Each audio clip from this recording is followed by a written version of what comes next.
Matt Yaloff with you, and welcome to the Edward Jones Chatting Cage, where you get to ask questions live to our guest. And today, it's really guests, it's plural. We have two creatures standing by. One of them, Archie Bradley of the Arizona Diamondbacks, and the other one is his little furry friend. Hey, welcome to the show. I got to tell you this right off the bat. I've never met you, I've never interviewed you. But I have been entertained by your personality and your talent for a while now. So thank you for joining us. Well, thanks for having me on. I appreciate those kind words, and glad you and everyone else are getting to talk to myself and my dog Crash here. Yeah, tell me a little bit about him. I heard he had a rough go recently. What was that all about?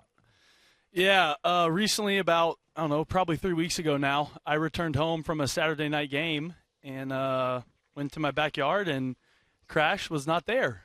And I had some buddies staying in town. I walked upstairs and asked them, where Crash was, and they had thought I brought him to the field for some reason. So long story short, my dog was missing. He had been missing for about 10 hours when I originally found out. And to the kind folks of Twitter and the Nextdoor app and the whole community here in Scottsdale and Phoenix, I was able to locate a family that had found Crash, and I was able to have him returned to me in less than 24 hours, wow.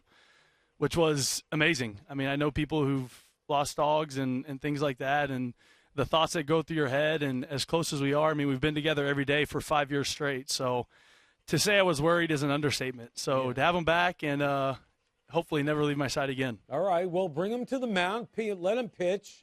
let him warm up with you.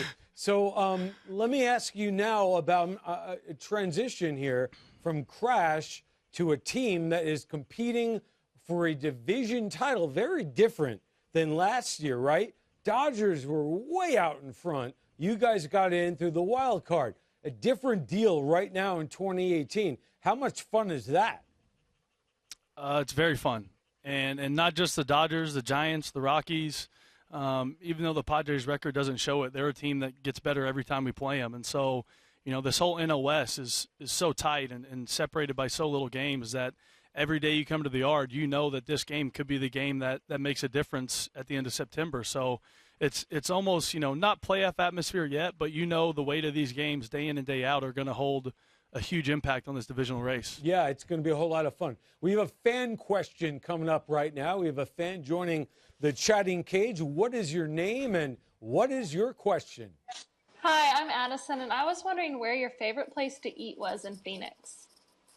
Ooh, if we'll start with breakfast. My favorite breakfast spot in Phoenix is a place called Butter's Pancakes and Cafe. They have a California scrambler that is my absolute favorite, and then their signature dish is their cinnamon roll pancakes. They are absolutely to die for. And you're going to do lunch and dinner? I mean, are you going to go I can through do lunch and dinner. Why we can not? go through a full day. Go ahead. Let's do a lunch/happy hour place. I'd probably pick a little spot called Olive and Ivy. It's over by Fashion Square Mall. They've got some great bruschetta, some nice little flatbread pizzas, and it's a great view. You can sit on the patio, overlook the little river right there. Got a dog running wild. And then for dinner, if I'm going to go with the steakhouse, it's going to be a Mastro's or a Steak 44 or, there's a nice Mexican spot right up the road called The Mission. That is my absolute favorite as well. All right, let's get to Twitter right now because I have a whole page in front of me of Twitter questions. And I know for a fact in August in Phoenix, not exactly chilly. So this is perfect. Hey. Have you ever considered shaving your beard? Yeah, I actually get asked that question quite frequently, when I'm going to shave it, if I'll ever shave it, things like that. And I haven't really put a timetable on it or put much thought into it. I'm not going to say I'm pitching so well solely because of my beard, Right. but, ever since I have grown it, I have been pitching way better in the big leagues than the pre-beard version of myself. So, I haven't really ever thought about shaving it. Were you the guy in high school who had the beard and was 6'4", and everyone said, "Oh my God, look how big that guy is"? No, I was pretty clean shaven. I don't know, I had a young little clean face, and I like to keep it nice and smooth. My little brother was the one who was shaving since about 6th grade, and he had the big beard and got those questions. All right, so true or untrue? High school, your mom was the principal. Is that true? That is very true. All my years in high school except my junior and senior year. So when they all the way up. So when they said, you're not allowed to do that, you're going to the principal, did you say, okay, and then you walk in, you go, hey, Mom? Is that how it worked? Oh, no. It was quite the opposite. I was trying to work out deals with teachers. Let me clean your classroom. Let me bring you breakfast. Just please, you don't understand. My mother, which it ended up working out for me, but she made the example out of me. My mom suspended me. She gave me detention, in-school suspension. You name it. I got punished for it throughout elementary school, middle school, and high school. I like it. Tough love. All right, Yes. another question. Let's get back to the field here. You guys got 2 more relievers to a pen that is already very good. Your impressions of that move or those moves? I think they're awesome.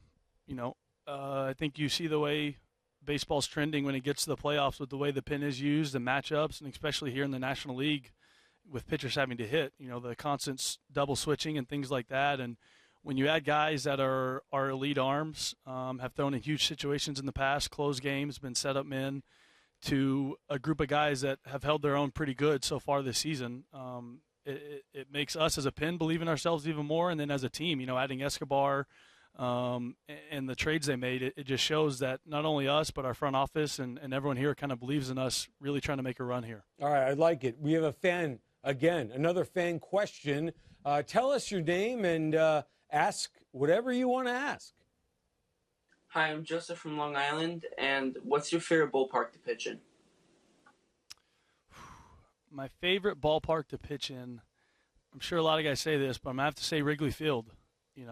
I'm not a huge fan of their bullpens being underneath. I think it kind of takes away of the greatness and the nostalgia of Wrigley, but when you run out those windows and you're standing on that field and, however many people that place holds, they are loud. They're excited for their team, and they let you know it, and it's a special place to pitch. Yeah, and you know what? You may wind up pitching against them at Wrigley in the playoffs. Who knows? All right, ready? The EDJ question of the day is, what has been the highlight of your career? 2. Either my debut. I don't know if you could have scripted it much better. I got to start against the Dodgers, Clayton Kershaw. I got a hit, my first pitch in the big leagues off Kersh, and then got the win against the Dodgers in my debut. Or obviously the wild card triple. Yeah. That's something that will probably be number 1 for a long time, hopefully until we win a World Series, and that would easily take over. But personally, the triple probably is number 1. Yeah, isn't it funny? You're a pitcher, and that's your highlight so far. And if you had said anything but the triple, I would have said you're wrong.